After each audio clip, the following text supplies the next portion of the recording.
Russia has called for a return to the demands of Vladimir Putin, which were voiced even before the start of the full-scale war against Ukraine. In the United States, they claimed that Volodymyr Zelensky is disrupting the peace process, while Vladimir Putin was ready to sign a peace agreement even yesterday. The presidents of the United States and Russia, Donald Trump and Vladimir Putin, almost simultaneously made outrageous statements about ending the war in Ukraine. Dictator Putin directly stated that in order to end the war, the West must fulfill his demands, which he voiced back in December 2021, about the European security architecture, namely the weakening of NATO and the alliance's withdrawal to the 1997 borders. And until then, according to Putin, Russia will continue the war against Ukraine. At the same time, Donald Trump suddenly claims that the one to blame for the lack of peace is not the Russian dictator, but the president of Ukraine, Volodymyr Zelensky. Many experts say Trump has been replaced and changed his position again. But I suggest looking at both statements from Trump and Putin from a slightly different perspective. These occurred just before Donald Trump and Vladimir Zelensky met in Davos and before Witkoff and Kushner traveled to Moscow. Essentially, this is classic preparation for negotiations. Punish to the fullest extent. Don't believe it? Then pay attention to the warning that in the coming days, right before the meeting between Trump and Zelensky, Russia is preparing to strike Ukraine again with the Oreshnik missile. I'm Alexei Pechi. Let's discuss this together. But before we start this episode, I ask you to subscribe to the channel, give it a like, and leave any comment under this episode. Also, subscribe to my Telegram channel, Pechi News. The link to it is in the description where we post breaking news as it comes in. So, today Vladimir Putin received newly appointed ambassadors from different countries and accepted their credentials. In front of the new ambassadors, Vladimir Putin repeated this nonsense about the Ukraine war to a perfectly chosen audience. Ambassadors from 10 European countries presented their credentials, and there were also representatives from Latin American and Middle Eastern countries. And right in front of the ambassadors, Vladimir Putin directly stated that Russia, quote, intends to consistently continue its policies. You are Ethiopia.nz. The tomato will have time to convince. The main thing is Claude.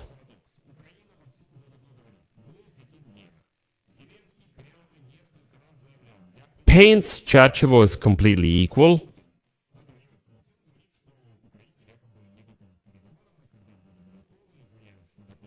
And now I'll quote Putin from probably some kind of parallel universe.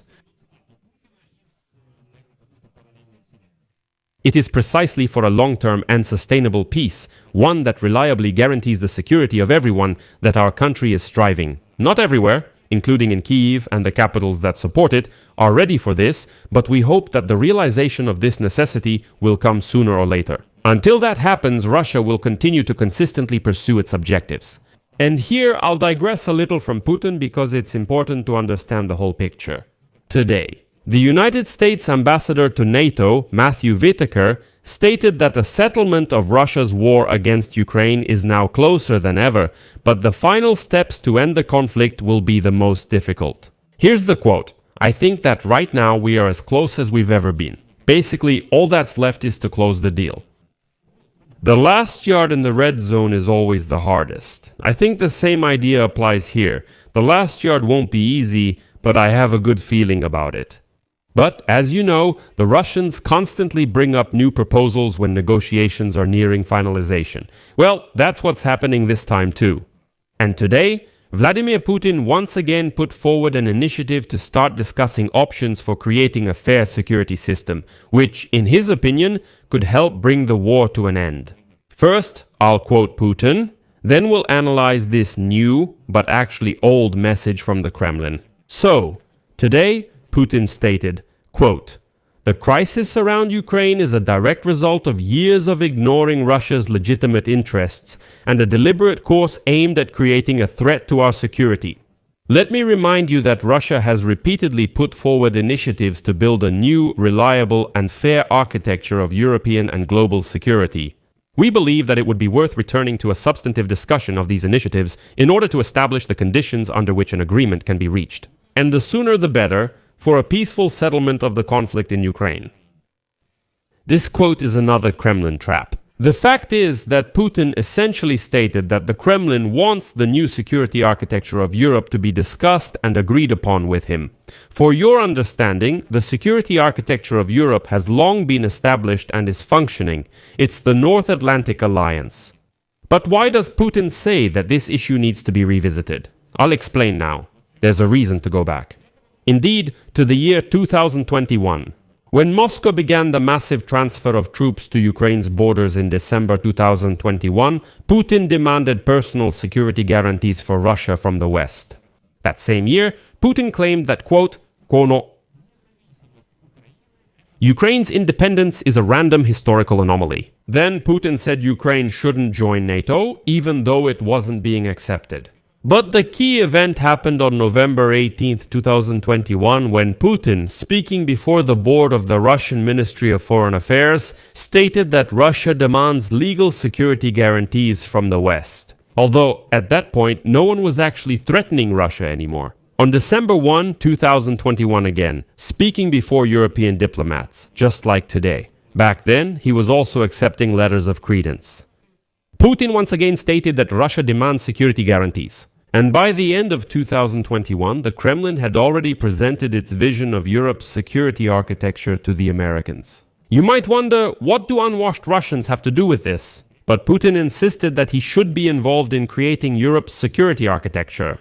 And back then, in 2021, Putin demanded not just guarantees of non-expansion from NATO, but also a complete withdrawal of its activities from all former Soviet republics.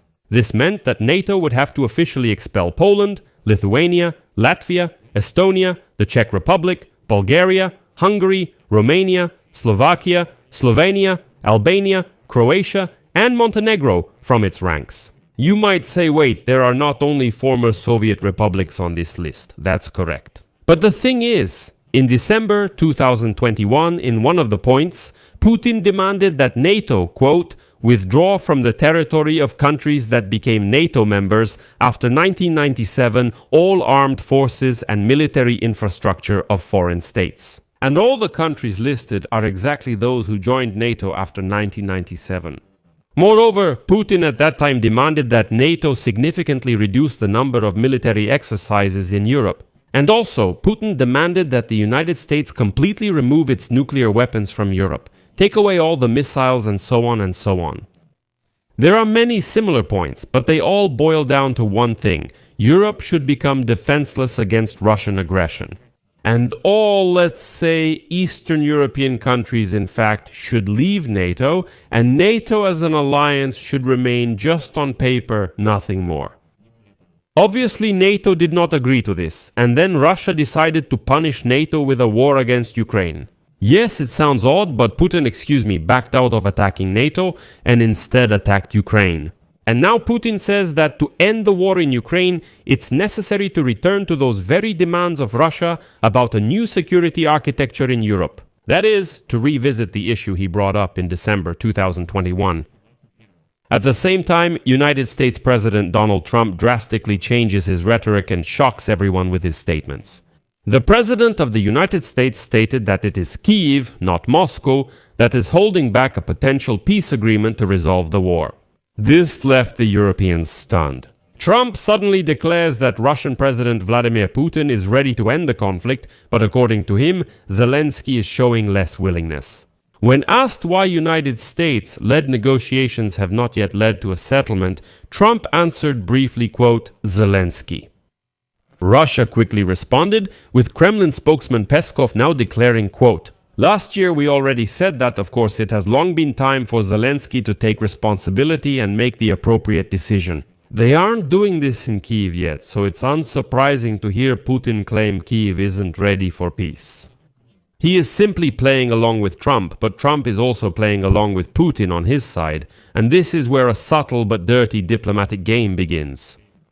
Putin didn't start talking about the European security architecture right now for no reason. The thing is, on January 19th, the Economic Forum in Davos will begin, and there, European leaders will be meeting Donald Trump and Volodymyr Zelensky. They all have to come together and finally agree on security guarantees for Ukraine, and the Europeans say that Europe itself needs the same guarantees. Like, let's sit down, discuss all this, and finally finalize everything. And now Vladimir Putin is trying to disrupt any agreements in Europe in advance. He says, "How can you do this without me?" Back in December 2021, I stated that I should be the one creating Europe's security architecture, and now you're gathering to discuss something without me? Moreover, Putin is trying to intimidate Europeans. There are already reports that Russia may be preparing a new massive strike on Ukraine in the coming days, right on the eve of the meeting between Trump and Zelensky in Davos. Trump, for his part, is changing his rhetoric to try to appease Vladimir Putin.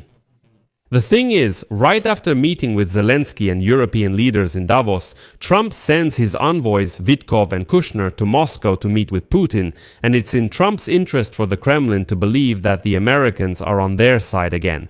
And unfortunately, this dirty tango seems likely to continue for a long time. I'll leave it at that. Share your opinions and conclusions in the comments under this episode if this episode was for you, if you found it interesting or useful. You can support the work of this YouTube channel with your donation or paid subscription using the links and details in the description of this video. That's all for now. Take care of yourselves. Goodbye, everyone.